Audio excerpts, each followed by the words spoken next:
오늘 하나님이 우리 모두에게 주시는 말씀은 마태복음 5장 1절로 12절입니다. 길지만 우리 함께 같이 읽어보도록 하겠습니다. 예수께서 무리를 보시고 산에 올라가 앉으시니 제자들이 나아온지라 입을 열어 가르쳐 이르시되 심령이 가난한 자는 복이 있나니 천국이 그들의 것이며 애통하는 자는 복이 있나니 그들이 위로를 받을 것이며 온유한 자는 복이 있나니 그들이 땅을 기업으로 받을 것이며 의에 줄이고 목마른 자는 복이 있나니 그들이 배부를 것이며 긍휼히 여기는 자는 복이 있나니 그들이 긍휼히 여김을 받을 것이며 마음이 청결한 자는 복이 있나니 그들이 하나님을 볼 것이며 화평하게 하는 자는 복이 있나니 그들이 하나님의 아들이라 일컬음을 받을 것이며 의를 위하여 박해를 받은 자는 복이 있나니 천국이 그들의 것임이라. 나로 말미암아 너희를 욕하고 박해하고 거짓으로 너희를 거슬러 모든 악한 말을 할 때에는 너희에게 복이 있나니 기뻐하고 즐거워하라. 하늘에서 너희의 상이 큼이라. 너희 전에 있던 선지자들도 이같이 박해하였느니라. 아멘. 구약이 끝나고 드디어 신약 통독이 시작됩니다. 신약도 결코 만만치는 않으니 혹시나 또 이 성경을 읽다가 낙심하는 분이 생길까 염려가 됩니다. 혹여라도 내가 말씀을 이렇게 이해하지 못하고 있는데 이걸 계속 읽는 것이 필요한가, 이런 생각을 할 때마다 올 한 해의 목표는 말씀을 다 이해하는 것이 아니라 끝까지 내가 읽어내는 것이다. 이 목표를 잊지 마시기를 바랍니다. 완독을 하다 보면 또 잊어버리는 것이 종종 생깁니다. 성경을 금방 읽었는데 다 잊어버렸어요. 야, 나는 읽어도 소용이 없구나. 이렇게 낙심하시면 안 됩니다. 원래 우리는 망각의 동물입니다. 설교를 들어도 기억에 관한 조사에 의하면 48시간이 지나면요 80% 90%를 다 잊어버린대요. 그러니까 굉장히 비효율적인 것처럼 보이잖아요. 하지만 그때 콩나물 시루를 꼭 생각하셔야 됩니다. 콩나물 시루에 물을 부으면 다 밑으로 빠져버리잖아요. 콩나물이 다 먹으면 좋을 텐데. 하지만 그렇게 물이 다 흘려보내는 것 같아도 콩나물은 쑥쑥 크고 있다는 것입니다. 여러분, 하나님의 입장에서 우리를 보실 때 우리가 성경을 열심히 읽는데 그 진리의 말씀을 읽고 있는데 금방금방 다 잊어버려요. 하나님이 그냥 놔두시겠어요? 다 기억하지는 못해도 필요할 때마다 생각나게 하시고 내가 읽었던 것은 분명히 내 기억에 어딘가에 저장되어 있을 줄 믿습니다. 우리도 콩나물보다 훨씬 귀한 존재인데 여러분, 다 흘려보내는 것 같지만 우리도 잘하고 있다는 것을 믿으시기 바랍니다. 오늘 저는 여러분과 팔복을 함께 나누고 싶습니다. 예수님이 팔복을 통해서 뭘 가르치셨는지를 생각해 보는 거죠. 여러분, 그런데 우리가 팔복에 대해서는 너무 많은 설교를 들어왔을 거예요. 그래서 내가 나름대로 팔복에 대해서 잘한다 라고 생각을 하실지 모르겠습니다만 저는 우리가 팔복에 대해서 잘 모른다고, 어떤 의미인지를 잘 모르고 있다고 생각을 합니다. 그렇다고 해서 제가 오늘 이 설교를 통해서 팔복에 대한 완벽한 해석을 제가 제시하겠다, 이렇게 장담하는 것은 아닙니다. 제 나이가 67년생 58세잖아요. 지금까지 살아오면서 예수를 믿으면서 이 팔복의 의미를 이해하려고 저 나름대로 아주 예도 쓰고 연구도 하고 또 다른 분들의 어떤 생각 또 해석 이런 것들을 제가 이렇게 유심히 살펴보았습니다. 그러면서 제 인생의 중간 결론으로 팔복의 의미는 제가 지금까지 이해한 바로는 이거다라는 것을, 이렇게 팔복을 이해하는 것이 가장 좋겠다라는 것을 우리 성도들과 함께 나누기를 원하는 것입니다. 바라기는 이 팔복의 의미를 우리가 깨닫고 또 이해하게 되면 그것이 단지 우리에게 정보나 지식이 되지 않기를 바랍니다. 왜냐하면 이 팔복은 예수님이 우리에게 주실 때 우리로 하여금 팔복에 담겨 있는 그 의미대로 우리가 살아가기를 원하시는 것이기 때문입니다. 오늘 이 말씀이 정보나 지식이 되지 않고 우리의 삶을 변화시키는, 우리에게 새로운 지식을 주고 우리의 감정이 뜨거워져서 정말 하나님 이 말씀대로 살아보겠다는 거룩한 의지가 생기는 오늘 예배가 되시기를 주님의 이름으로 축복합니다. 그런데 팔복을 이해하려면 팔복을 해석하는 실마리가 필요해요. 마치 형사가 어떤 사건을 해결하기 위해서 실마리를 찾고 그 실마리로 그 사건을 해석해 나가면서 진범을 밝히듯 말입니다.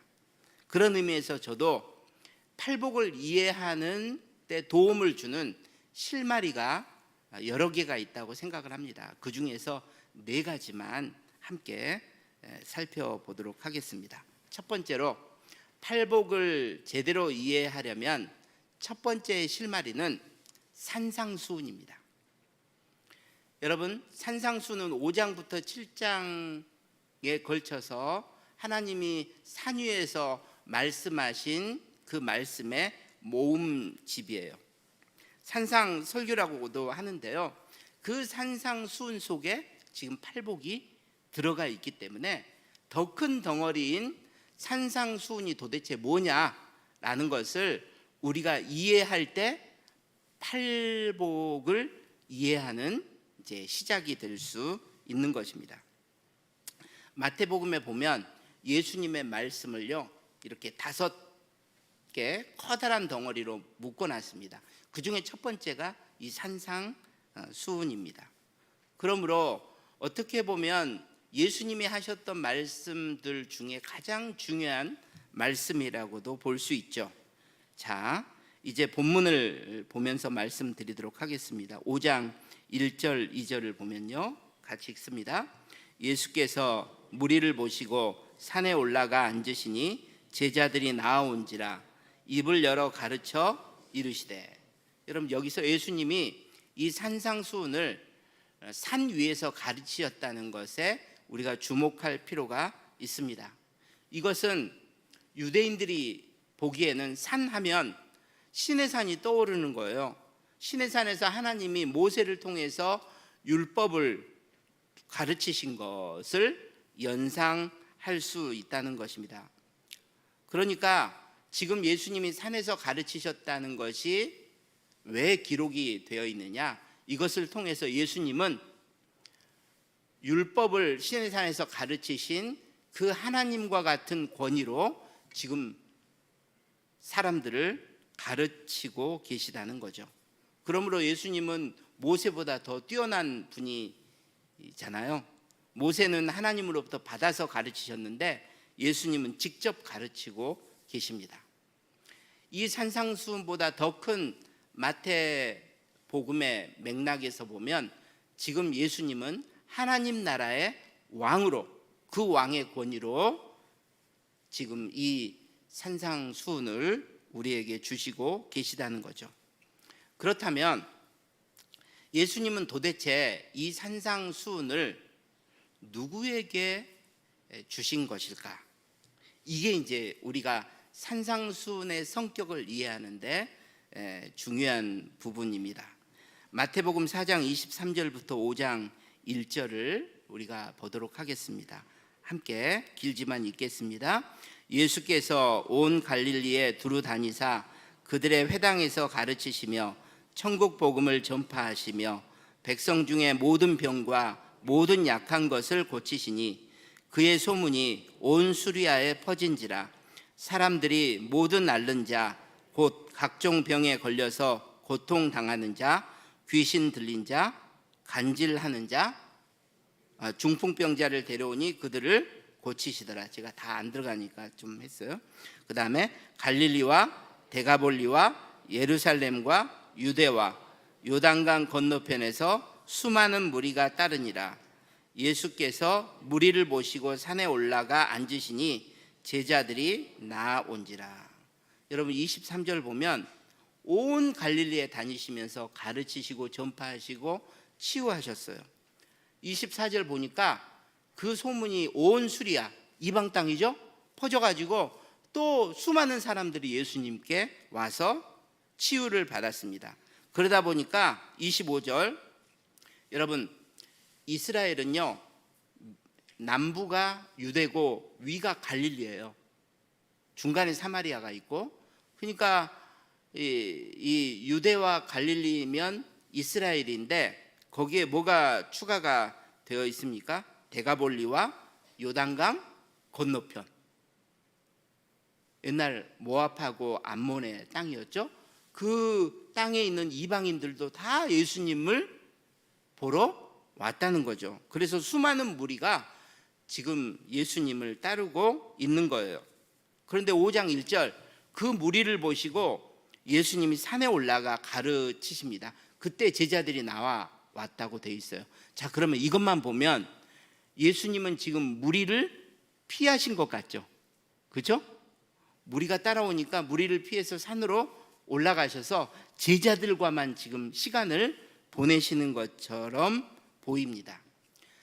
만약 이렇게 본다면 예수님은 자기를 믿은 제자들, 그리스도인들에게만 이 산상수훈을 주신 거죠. 그러면 산상수훈의 성격이 제자도가 되는 것입니다. 왜? 이미 예수님을 믿은 사람들이기 때문에. 그래서 예수님이 예수님을 믿은 사람이란 이런 사람이란다, 이렇게 살아야 한단다, 이렇게 가르치시는 제자도가 되는 거죠. 그런데 만약 예수님을 믿지 않는 무리들에게도 이 말씀을 하셨다라고 생각을 해보십시오. 그러면 믿지 않는 사람들에게 예수님이 하신 말씀은 뭐가 되겠습니까? 제자도가 아니라 복음이 되는 거죠. 예수님이 누구시고 예수님이 만들고자 하신 하나님 나라가 어떤 나라인지를 가르치신 다음에 그 예수님을 나의 왕으로 구주로 모셔서 나도 하나님의 나라의 백성이 되겠다, 이렇게 결단할 수 있도록 만들어주는 복음이 된다는 것입니다. 믿는 사람한테는 제자도, 믿지 않는 사람들한테는 뭐라고요? 복음. 그러니까 도대체 산상수훈의 성격이 무엇이냐? 앞 대목만 보면요, 제자들에게 가르치신 제자도처럼 보이는 거죠. 자, 그런데 산상수훈이 끝나고 어떤 일이 있었는가를 우리가 보면요, 생각이 조금 달라집니다. 7장 28절 29절입니다. 같이 읽도록 하겠습니다. 예수께서 이 말씀을 마치심에 무리들이 그의 가르치심에 놀라니 이는 그 가르치시는 것이 권위 있는 자와 같고 그들의 서기관과 같지 아니함일러라. 여러분, 말씀을 마치시자 무리들이 크게 놀라요. 여러분, 이것을 보면 이 무리들도 산상수훈을 들었다는 말입니까? 안 들었다는 말입니까? 들었다는 말입니다. 그러니까 이렇게 구성해 볼 수 있죠. 산상수훈을 들은 청중들은 예수님을 따르던 무리들이었고, 그런데 제자들이 예수님 앞에 나와서 더 가까이서 들은 것입니다. 그러니까 산상수훈의 성격은 자동적으로 제자도이자 복음이 되는 거죠. 믿지 않는 사람들은 이 산상수훈을 통해서 예수님이 어떤 분이신지, 예수님이 왕이신 그 하나님 나라가 어떤 나라인지를 깨닫게 되는 거고요. 믿은 사람들한테는 예수님을 왕으로 모시고 그 하나님 나라의 백성이 된 자들이 어떻게 하나님 나라의 백성답게 또 예수님의 제자답게 살아갈 것인가를 산상수훈이 말하고 있는 거죠. 제자도이면서 복음이라는 것입니다. 그런데 지금 우리는 무리들입니까? 제자들입니까? 우린 제자들이죠. 따라서 우리가 이 본문을 읽을 때 산상수훈을 뭐라고 생각하고 읽는 게 좋겠어요? 제자도라고 생각하고 읽어가야 하는 것입니다. 한번 따라해 보실래요? 팔복은 제자도다. 산상수훈 안에 있는 것이 팔복이니까 팔복도 제자도라는 관점을 가지고 읽어야 한다. 이것이 첫 번째 실마리입니다. 두 번째 실마리는요, 산상수훈 속에서 팔복이 차지하고 있는 위치를 보자는 것입니다. 팔복은 산상수훈이 계속 전개되다가 툭 하고 튀어나오는 것이 아니라 산상수훈의 가장 앞에 위치되어 있습니다. 이 점을 팔복을 해석하는 실마리로 삼아야 합니다. 여러분, 팔복이 처음 나왔다는 것은 무슨 말이겠습니까? 지금 산상수훈을 통해서 예수님이 제자도를 가르치시려고 해요. 하나님 나라의 제자도를. 그런데 팔복이 가장 먼저 나와 있어요. 그러면 이게 정말로 중요한 거구나, 이렇게도 생각할 수 있고요. 이것이 앞으로 예수님이 하실 구체적인 제자도의 출발점이 되는 거구나, 이렇게 생각할 수 있습니다. 그리고 이렇게도 생각할 수 있죠. 앞으로 예수님이 하실 모든 이야기의 요약이 되겠구나. 여러분, 이것이 팔복이 가지고 있는 의미입니다. 그 중에서도 특별히 예수님의 입장에서 제가 생각을 해봤어요. 너희는 제자로서 이렇게 살아라, 그 말씀을 하시기 전에 예수님은 예수님의 제자란 어떤 존재인가, 예수님을 믿고 따르는 그리스도인들이란 어떤 존재인가를 이 팔복을 통해서 가르치고 계시다는 말이죠. 저는 그래서 이것을 다르게 제자의 정체성, 그리스도인의 정체성을 팔복이 보여준다고 생각합니다. 그러면 제자의 정체성을 다루고 그 다음에 본격적인 제자도를 말씀하실 것이기 때문에 예수님의 말씀에 굉장한 이 그림이죠. 그림이 우리에게 잘 이렇게 새겨질 수 있는 것입니다. 여러분, 산상수훈은 제자도라고, 우리가 제자도를 읽어야 된다고 그랬죠. 그 제자도의 출발점이 팔복인데, 이 팔복은 제자의 정체성, 그리스도인의 정체성을 다루고 있다고 지금 우리가 정리를 했습니다. 세 번째 실마리가 있습니다. 그것은 뭐냐면 팔복 자체가 가지고 있는 구조를 살펴보는 것입니다. 여기서 팔복의 각 구절을 다 막 설명드리고 심령이 가난한 자가 뭔지 다 말씀드리는 것은 오늘 설교에서 제가 드리고자 하는 그 목표에서 너무 이제 넘치는 거니까, 저는 팔복의 각 구절보다 팔복 자체가 가지고 있는 공통적인 구조를 우리가 좀 살펴볼 필요가 있습니다. 그러면 팔복이 말하고 있는 그리스도인이란 어떤 사람들인가를 우리가 이해할 수 있다고 생각을 합니다. 그 다음 보여주시죠. 팔복을 분해해 보는 것입니다. 팔복의 각 구절은요 세 부분으로 나눠져 있습니다. 보시듯이 심령이 가난한 자, 복이 있나니 천국이 그들의 것이며, 이렇게 세 부분으로 나눠져 있고요. 세 번째 부분을 보면 여기에 이제 변화가 많은데, 팔복의 처음과 끝, 그러니까 3절과 10절이죠. 10절은 공통적으로 천국이 그들의 것임이라 이렇게 되어 있어요. 같아요. 그러니까 우리가 국어에서 보면 뭐라고 하죠? 머리와 끝이 같은 걸?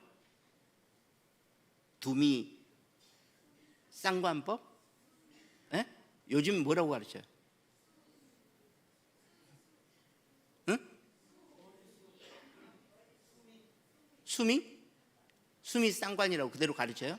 예, 말이 엄청 어려운데 앞과 끝이, 처음과 끝이 일치하는 거죠. 근데 그 가운데 있는 표현들, 그것과 같은 표현들은 좀 달라요.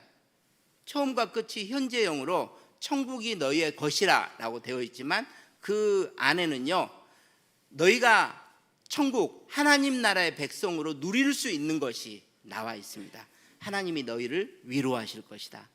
하나님이 너희에게 땅을 기업으로 주실 것이다. 하나님이 그 다음에 너희를 긍휼히 여기실 것이다. 배부르게 하실 것이다. 그런 미래형이 나오는 거예요. 이것이 팔복의 기본 구조입니다. 여기 내 얼굴이 나왔으면 좋겠는데요. 예, 그래요. 예.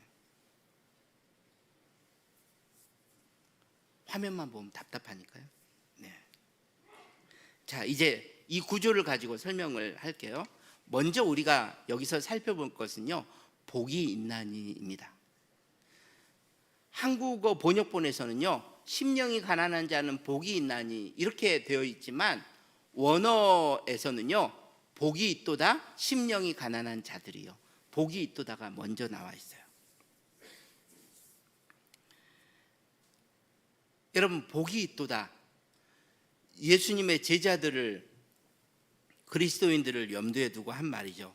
이것이 가르쳐주는 교훈은요, 그리스도인은 행복한 사람들이라는 말입니다. 행복해져야 하는 사람들이 아니라 이미 행복한 사람들이라는 뜻이에요.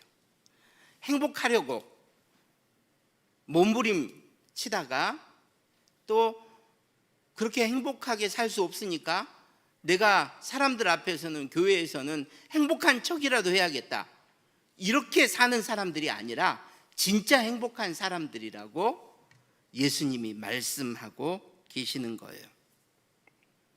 왜 행복한 사람들일까? 그 이유가 심령이 가난해서가 아니에요. 뒤에 나오는 천국이 그들의 것이기 때문에. 여기서 천국은 죽어서 가는 하늘나라가 아니죠. 지금 이 땅에 임한 하나님 나라를 말하는 것입니다. 하나님 나라를 소유하고 있다. 이 말은 예수님을 믿고, 하나님 나라의 왕이신 예수님을 믿고 그분의 백성이 되었다는 말입니다.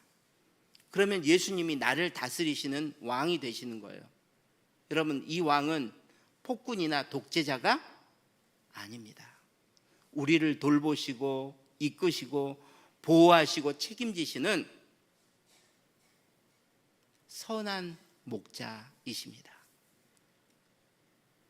그러니까 지금 처음과 끝에 하나님 나라가 너희의 소유다라고 말하고, 그 사이에 하나님이, 그러니까 예수님이 우리를 위로하시고, 예수님이 땅을 기업으로 주시고, 예수님이 우리를 배부르게 하시고, 예수님이 우리를 긍휼히 여기신다는 그 말은 뭐냐면요, 우리가 백성이 되어서 누리게 되는 것이 무엇인지를 말해주는 거예요. 우리가 슬플 때 어떤 사람이 와서 우리를 위로하는 것이 아니라, 물론 그렇게도 할 수 있지만 그 모든 것 배후에 하나님의 백성을 돌보시기 위해서 우리를 위로하시기도 하시고 배부르게 하시기도 하신다는 말이에요. 여러분, 이 말 속에 얼마나 엄청난 하나님의 통치와 돌보심이 담겨 있습니까? 그러므로 만왕의 왕이신, 만주의 주이신 그 하나님이, 나를 사랑하시고 내 모든 것을 아시고 전능하신 그 하나님이 나를 돌보시는 선한 목자라는 것을, 나를 다스리시는 선한 목자라는 것을 우리가 확신하게 되면 우리는 행복한 사람이 될 줄 믿습니다. 지금 팔복에서 말하는 게 그거예요. 그렇다면 이렇게 내가 이 행복을 누리는 삶을 살게 될 때 우리는 믿지 않는 사람들과 어떻게 다른 내면과 행동을 하게 되느냐? 그게 바로 제일 앞에 나와 있는 거예요. 우리는 가난한 심령으로 살아갈 수 있는 것입니다. 우리는 죄에 대해서, 자신에 대해서 애통하는 마음으로 살아갈 수 있게 되는 거예요. 우리는 하나님의 뜻 앞에 온유한 자가 될 수 있는 것입니다. 하나님이 나에게 원하시는 의, 그것에 줄이고 목마른 자로 살아갈 수 있는 거예요. 다른 사람을 긍휼히 여기는 사람이 될 수 있다는 것입니다. 하나님을 볼 수 있으니까 내가 정직해지는 거예요. 정직한 사람, 청결한 사람으로 살아가게 되는 거죠. 화평하게 하는 자로 살아갈 수 있는 거예요. 마지막에는 의를 위하여 기꺼이 박해를 받을 수 있는 자로 살아갈 수 있는 것입니다. 여러분, 이 말을 들으니까 지금 내가 팔복을 이해해왔던 해석과 완전히 다른 거구나라는 걸 느끼실 거예요. 우리는 어떻게 해석을 하냐면요, 심령이 가난해져야 돼. 그리스도인은 가난한 심령으로 살아야 돼. 그러면 복을 받을 거야. 그 다음에 천국이 내 것이 될 거야. 아니죠. 마치 우리가 어떤 윤리를 행해서 천국을 우리가 소유하게 될 것처럼 우리가 해석하면 안 돼요. 여러분, 우리가 알고 있는 복음하고 정반대잖아요. 복음은 내가 천국을 획득하는 것이 아니라 어떤 행위를 해서 하나님이 그 천국을 우리에게 먼저 주시고 그 천국 백성 삼으신 줄 믿습니다. 여러분, 그러면 더 이상 그렇게 해석하면 안 되죠.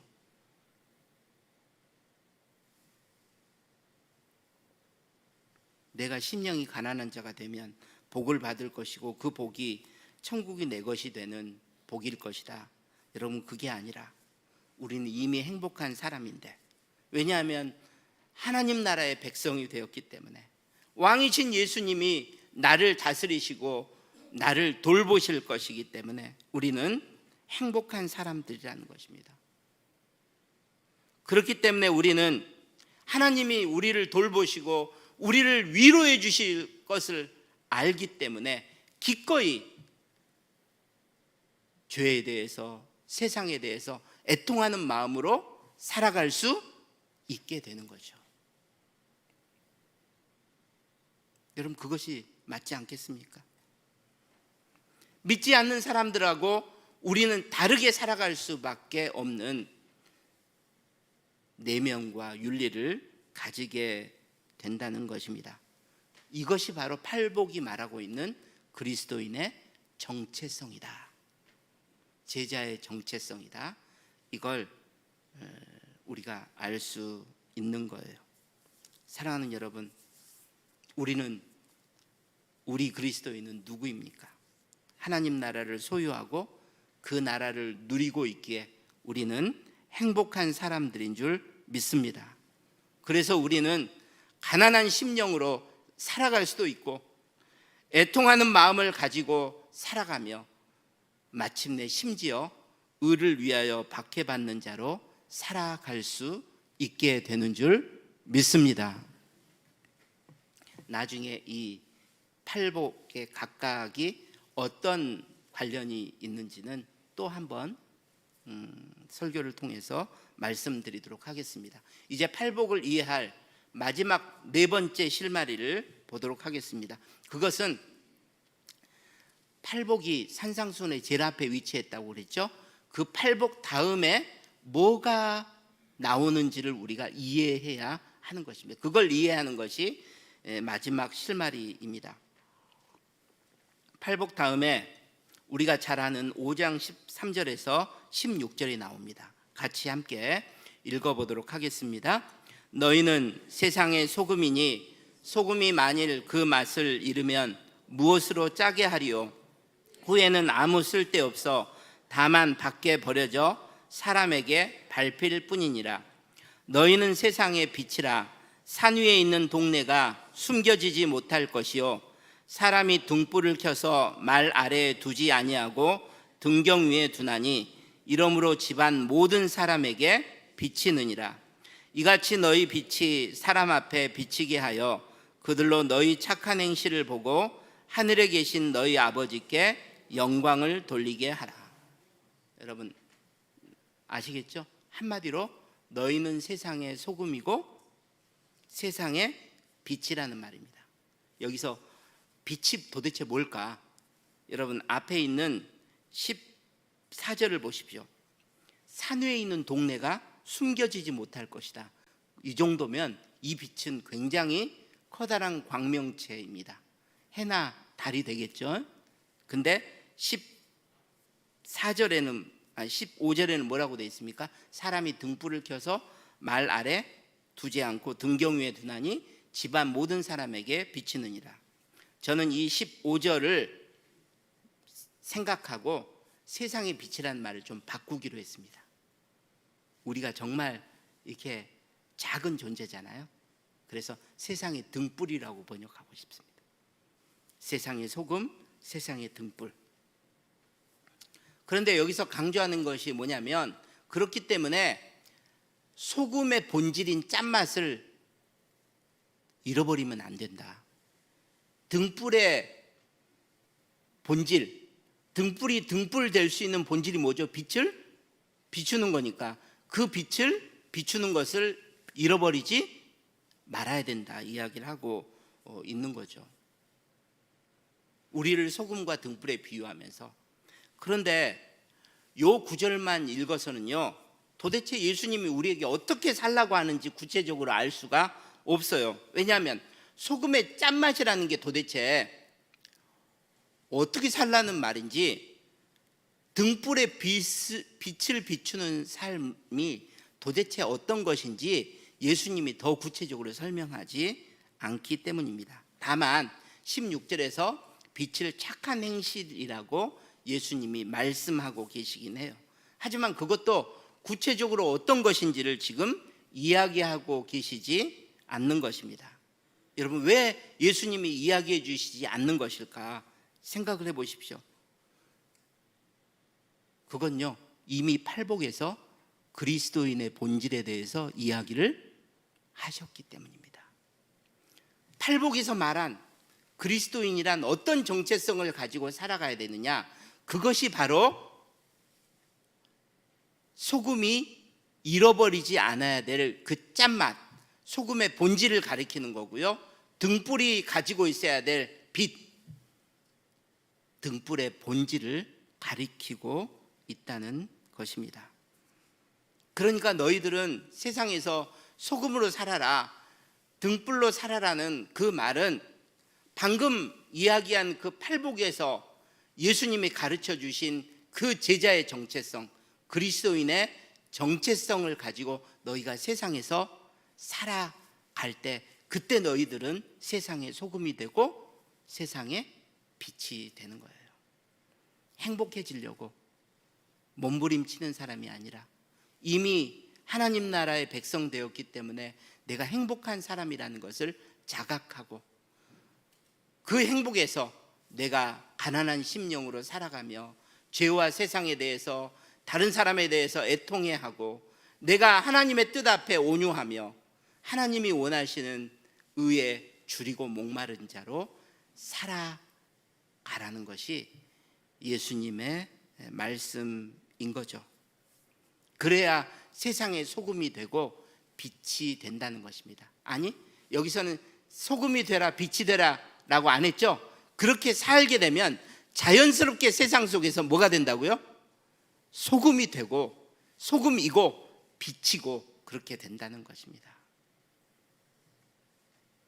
여러분, 그러면 한 가지 생각을 해보세요. 만약 우리가 세상의 소금으로 빛으로 살아가지 못하고 있어요. 그럼 그건 무엇 때문이겠습니까? 그건요, 이미 팔복에서 예수님의 말씀하신 그 정체성을 우리가 가지고 있지 않기 때문이에요. 내가 행복한 사람이라는 걸 몰라요. 나를 통치하시고 돌보시는 하나님을 내가 신뢰하지 않아요. 그러니까 나는 항상 행복하지 않은 사람, 실패한 사람으로 생각을 하고, 하나님이 나를 돌보신다는 것도 믿지 않기 때문에 내가 내 삶을 책임지려고 막 애를 쓰는 거죠. 그러니까 고달픈 거죠.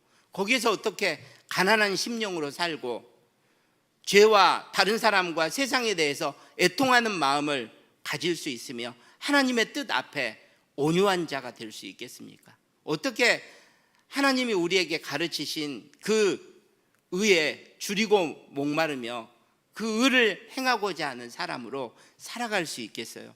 천만의 말씀입니다. 가난한 심령도 갖지 못한 채, 애통하지도 못한 채, 의에 줄이고 목마르지도 못한 채 살아가게 되는 거죠.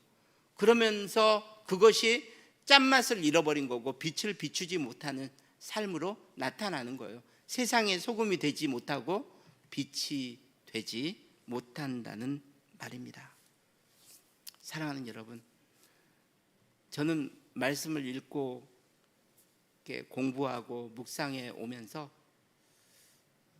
이게 바른 지식이 너무 중요하다는 생각이 듭니다. 바른 지식을 가져야 바른 삶이 나오기 때문입니다. 우리는 내가 가지고 있는 지식보다 더 잘 살 수는 없어요. 지식만큼 살아가게 되어 있습니다. 그것도 시간이 필요합니다. 지식만큼 살아가려면. 그런데 그 지식이 삐뚤어져 있다면 여러분, 어떻게 우리가 바른 삶을 살 수 있겠어요? 그런 의미에서 제 신앙의 중간 결론인 오늘 설교를 우리 사랑하는 성도들이 열심히 반복해서 들어보시면서 그리스도인으로서 내가 가져야 될 정체성이 무엇인가, 이것을 정말로 잘 이해하시고 그 위에 우리의 믿음의 집을 건축하시는 그런 은혜가 있기를 주님의 이름으로 축복합니다. 기도하겠습니다. 하나님,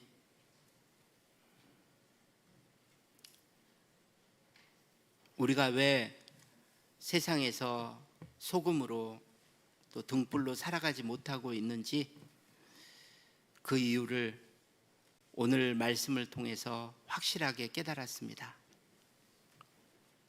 우리가 지금 몸부림쳐야 되는 것은 가난한 심령을 갖기 위해서 몸부림치는 것도 아니고, 애통하는 자가 되기 위해서 몸부림치는 것도 아니라는 것을 알게 되었습니다. 정말 우리가 몸부림쳐야 하는 것은 내가 하나님의 백성이라면, 내가 예수를 믿고 선한 목자이자 왕이신 예수님이 나를 통치하시고 나를 사랑하시고 끝까지 나를 책임지시는 나의 보호자시라는 것을 신뢰하기 위해서 몸부림쳐야 할 줄 믿습니다. 그래서 정말 내가 행복해져야 하는 자가 아니라 행복하려고 애쓰다가 행복한 척하면서 교회에서 다른 사람들에게 보여지는 존재가 아니라 천국을 소유하고 있기 때문에, 천국을 누릴 것이기 때문에 내가 행복한 자라는 것을 깨달아야 거기에서 가난한 심령을 가진 자가 될 수 있는, 세상과 죄와 나 자신과 다른 사람에 대해서 애통할 수 있는 자가 되는 줄 믿습니다.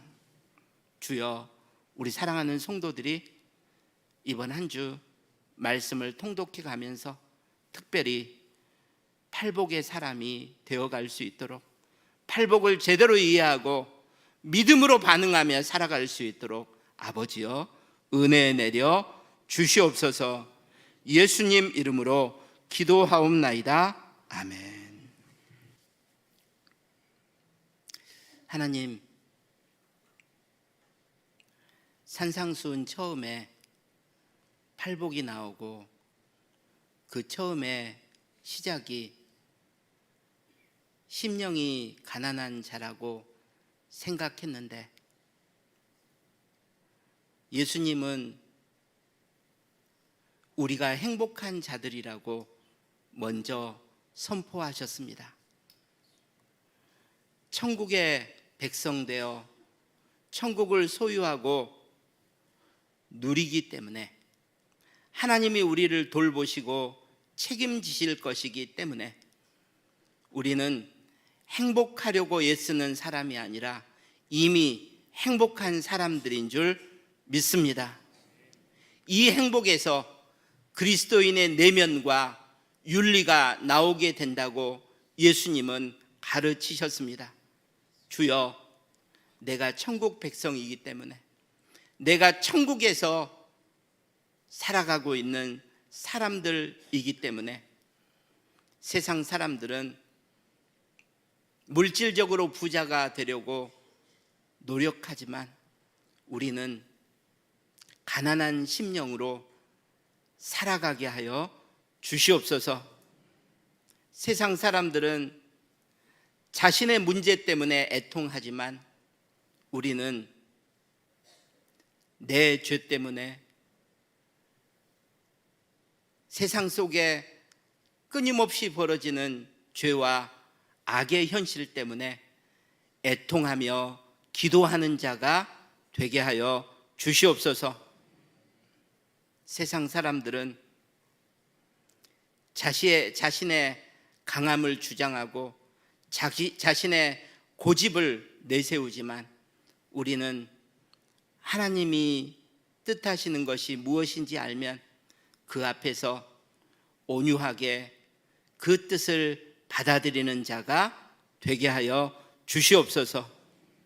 세상 사람들은 더 가지려고, 더 입에 채우려고 줄이고 목말라 하지만 우리는 하나님의 뜻, 하나님이 의롭다 여기시는 것을 성취하기 위하여 줄이고 목마른 자가 되게 하여 주시옵소서.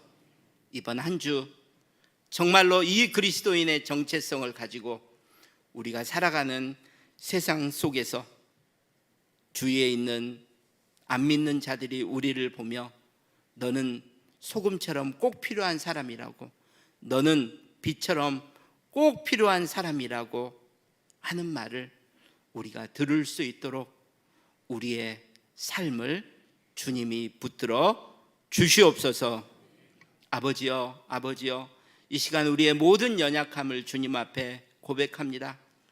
우리의 몸, 우리의 마음, 우리의 영혼 주님께 다 의탁드리오니 아버지여, 우리를 치유하시고 새롭게 하여 주시옵소서. 마음속에 있는 두려움, 마음속에 있는 염려, 마음속에 있는 굶주림, 주님만이 우리를 고치실 수 있사오니 아버지여, 우리의 심령을 주님이 새롭게 하여 주시옵소서. 새 마음을 주셔서 정말로 주님이 기뻐하시는 새 삶을 살아가게 하여 주시옵소서. 아버지여, 우리 인생의 모든 흉악의 결박은 예수의 이름으로 끊어지게 될 줄 믿습니다. 예수의 이름을 부르며 정말로 주님의 이름으로, 주님의 권세로, 주님의 사랑으로 우리의 모든 문제가 예수의 이름 앞에 무릎 꿇게 하여 주시옵소서. 아버지여, 아버지여, 우리 사랑하는 성도들 혹여라도 인생에 다친 분들이 있다면 이 시간 하나님 앞에 기도할 때 주님이 우리의 닫힌 모든 문들이 열리게 하여 주시옵소서. 하늘에 창고를 여셔서 이번 한 주도 줄인 영혼, 목마른 영혼 한 명도 없도록, 굶주린 영혼 없도록 하나님이 우리의 삶을 채우시고 돌보아 주시옵소서. 이 시간 드려진 예물 주님이 꼭 기억해 주실 것을 믿사옵고 예수님 이름으로 기도하옵나이다. 아멘.